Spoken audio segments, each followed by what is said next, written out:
Hi friends, welcome to our channel. Rathnam ఈ movie ఈ రోజే చూశాను భయ్య.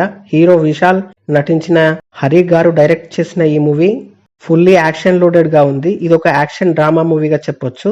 మరి మూవీ ఎలా ఉంది అనేది ఇన్ డెప్త్ రివ్యూలో తెలుసుకోబోయే ముందు మన ఛానల్ ని సబ్స్క్రైబ్ చేసి కొంచెం సపోర్ట్ ఇవ్వండి భయ్య. వ్యూస్ అయితే వస్తున్నాయి కానీ సబ్స్క్రైబ్ అయితే చేయడం లేదు. ప్లీజ్ సబ్స్క్రైబ్ భయ్య.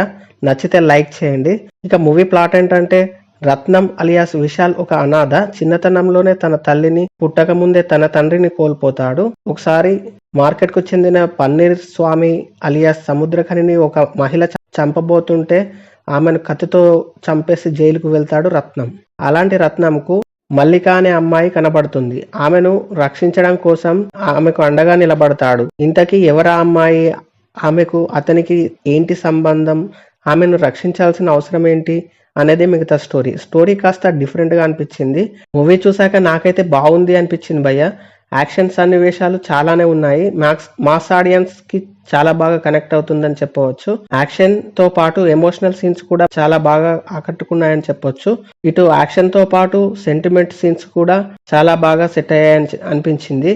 మధ్య మధ్యలో వచ్చే యోగి బాబు కామెడీ కూడా మూవీకి ప్లస్ అయిందని చెప్పొచ్చు. విశాల్ గారు నటన పరంగా అద్భుతంగా చేశారనిపించింది.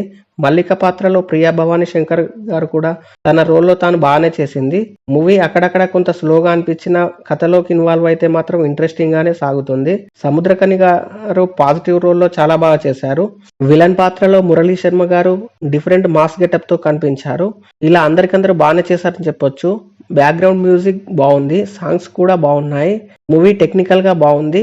ఓవరాల్ గా యాక్షన్ అండ్ ఎమోషనల్ సీన్స్ కోసం ఒకసారి చూడొచ్చు అనిపించింది.